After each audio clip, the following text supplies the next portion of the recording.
What does She-Hulk wear to bed? Pajamas.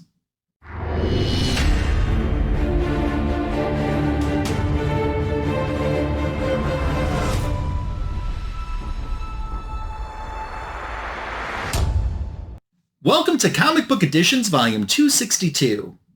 There's a new Funko Pop in my collection, which I'm going to share in today's video, along with half a dozen back issues that I've recently purchased as well. I'm so glad that you're here so I can share these with you. This is your official welcome. I hope that you're doing well. I can't wait to get started, so let's kick it off with that brand new Funko Pop that's in the collection, the Savage She-Hulk Funko Pop. From the Marvel Pop comic covers line comes this Target exclusive. I did not purchase this at a Target, although I had been looking for a while for it at a Target unsuccessfully. I ended up going online. A seller made me an offer that was really good, and although they took a little bit of time to ship the thing, when they finally did, it arrived in great condition and got it for a steal, so I was happy to get it. I actually prefer my She-Hulks Savage over Sensational, and I know that I'm kind of in the minority for that. I've really kind of been on a Savage She-Hulk kick lately, so this fits into the collection quite nicely. There's some other Funko Pop comic covers that I want to get, a few Marvel ones. There's a Scarlet Witch one, which was also a Target exclusive. Mr. Fridgeart had gifted me one of the two Target exclusive Scarlet Witches, but I want to get the other one, which is like the cover for issue 1 of Vision and Scarlet Witch's second miniseries. Then there's an X-Men 101 Funko Pop with the first appearance of Phoenix that I'd like to get in my collection. So maybe sometime in the new year, if not sooner, you'll be seeing that in a future Comic Book Editions video. I actually remember seeing Savage She-Hulk for the very first time, picking up a comic book as a childhood collector at the grocery store, kind of going, whoa, who is this character?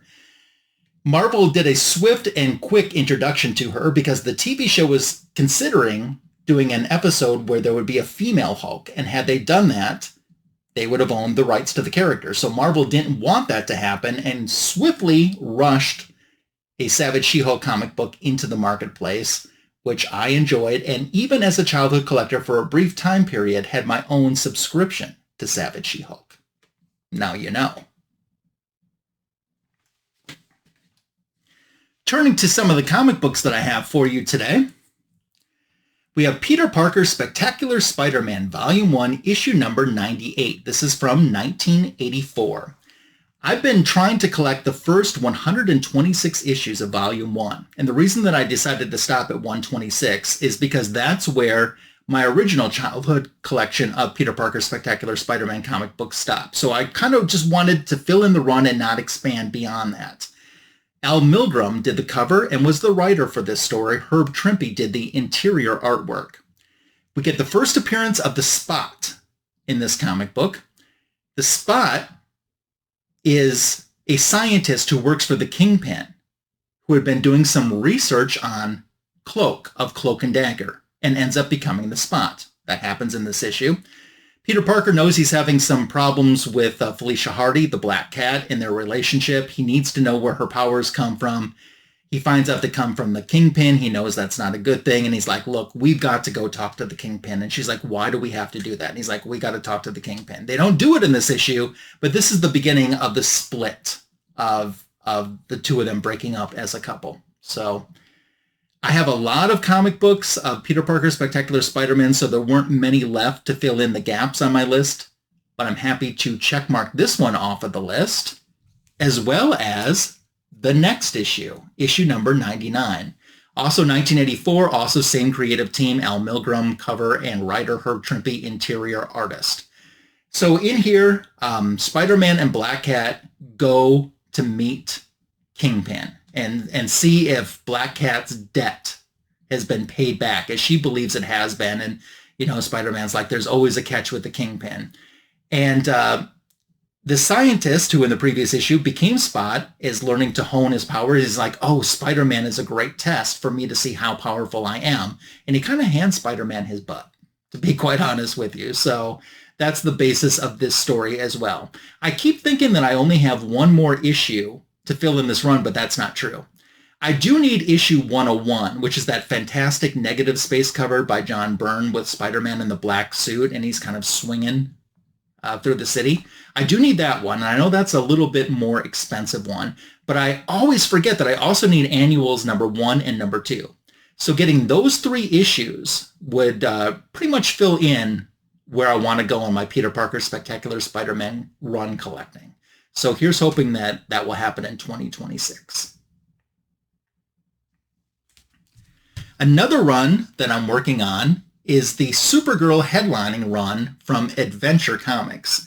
Here's Adventure Comics number 385, which was published in 1969. We have a great Curt Swan cover. Robert Kanigher is one of the writers, and Kurt Schaffenberger does the interior artist.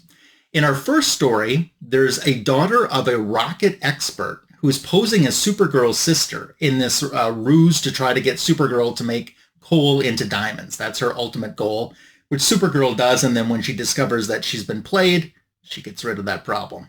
Then in the second story, it's time to talk about love. Raynor, who's a prince from subterranean world, comes to the surface world on top to romance Linda and Supergirl, because he knows that they're one and the same. So that's the basis of the 2 stories that we end up getting together in this issue, which was in great condition too. I'm about maybe 8 issues away from completing the Supergirl run of Adventure Comics that I need, and that's after I count this one that I also picked up. It's Supergirl issue number 390. It's a year later now, 1970, Curt Swan cover and Murphy Anderson. Now this is all reprints with the theme of Supergirl being in love, and these are quite some stories. So we get a reprint of Action Comics issue number 289, originally published in 1962. So Supergirl decides that her cousin needs a love interest. So she goes in the past to see if he's compatible with Helen of Troy. That doesn't work out. So she says, let's go into the future. And she goes into the Legion of Superheroes where she wants to fix him up with Saturn Woman. But she's already been married. And then there's another one, Luma Lanai, another LL initial, but because of the sun, they're not compatible. Like Superman can't live where she is because of her sun, and she can't live where he is because of the sun on Earth. So all sorts of problems. Needless to say, Superman's still single by the time the story ends. We have an Action Comics 301 reprint from 1963. We have an Action Comics 311 reprint from 1964. There's 2 stories in here about Comet the Super Horse, which are just buck wild. Comet essentially is jealous, so he goes to Circe the witch, and asks her to grant his wish to become human so he can romance Supergirl. She doesn't know that it's really him.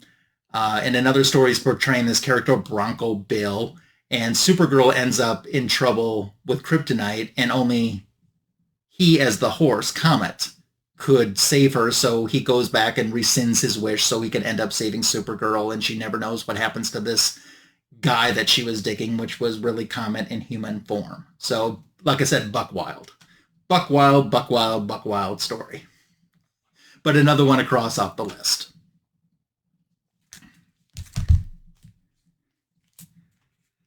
Bronze Age Black Lightning. So in comic book editions number 241, I was A-okayed some Black Lightning Volume 1 comic books from John's Comics with Friends. Issue 2 is one of the ones I didn't have. This is from 1977, Rich Buckler doing the cover. Rich Buckler, such an underrated artist. Jenny Blake Isabella, the writer. Trevor von Eden does the interior art. It's a showdown with Joey Toledo and the 100. So the 100 was essentially a string of a crime organization that DC used pretty heavily in the Bronze Age. I had not even realized how much they had used this group in the Bronze Age. Talia al Guhl shows up. She wants Merlin dead for leaving the League of Assassins, but it ends up with the death of Joey Toledo in this issue. Holy Toledo. But with this one now, and with the ones that I had previously been A-okayed, I just need issue 1, issue 7, and issue 9 to complete this Black Lightning Volume 1 run. The store where I did buy this at had a issue 1, which I came close to buying, but I was a really good collector and stayed in budget. Trying something new, I guess. And one more that I want to share with you today in our video. What's a comic book editions without a Wonder Woman comic book, right? Exactly. So this is Volume 4, Issue 1, published in 2011, but this is the second print. The original first printing came out in September, and then the second print came out in November. The easiest way to tell that it's a second print is by the heavy red background, because the original first printing has a purplish bluish background. Cliff Chiang cover and interior art, Brian Azarallo, the writer on this. So Pandora makes a cameo appearance to witness the events of this storyline, which Pandora did in all of the #1 issues published as part of the New 52. And she can be seen watching Zola run away from the Centaurs. And this directly follows her appearance in Flashpoint. I hadn't reread this issue or this era for quite some time, so it was fun to go back. And I think sometime I'd like to sit down and just reread all of these issues, the Cliff Chiang, Brian Azarallo issues again. Or maybe pick up the omnibus of it. New York Comic Con had an exclusive for a different issue from this Volume 4 run, and it has just arrived, so you'll see that very soon in a future comic book editions video here on my channel. And there's also another second printing that I don't have in my collection from this Volume 4 that I'm working on adding in as well. So I think you'll see a little bit more of Wonder Woman Volume 4 coming to future videos here on my channel.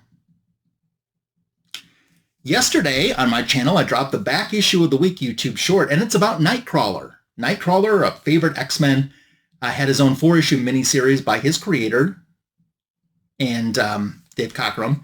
And that issue #1 is my back issue of the week. So I talk a little bit about that issue in the short that dropped yesterday morning. Check it out if you haven't already. Tomorrow, November 12th, John's Comics with Friends and I are doing another JLA versus Avengers. It's issue 19 this time. Who had the better Silver Age issue 19, the Avengers or the Justice League of America? 9 p.m. Eastern, 8 p.m. Central here on my YouTube channel. We alternate months. This month it's back on my channel, so join us for that. If you're watching this video after November 12th, it's already been archived in a playlist folder here on my channel. There's Fanboys Live and the Retro Review, the greatest DC Comics show on YouTube, coming up this Sunday, 8:15 p.m. Eastern, 7:15 p.m. Central. Signature King Tony and myself will be bringing you some DC Comics news and retro review goodness. So that's what's on the channel and what's coming on the channel. You can subscribe if you're not already. Even though we've reached 1,000 subscribers, still planning a party, still planning on putting something on the walls. Haven't forgotten about that. You can subscribe and give this video a thumbs up, a heart, a like, and leave me a comment and let me know out of everything that I shared today what your favorite thing was, if you have any of this in your collection, if you're looking for any of it, or if you want to dialogue about any of the characters that we talked about today. Pretty much anything's open season. So hit me up with a comment because I do love reading those. They're welcomed and encouraged. Thanks for making it to the end of this Comic Book Editions Volume 262 video today. I will catch you soon. Take care.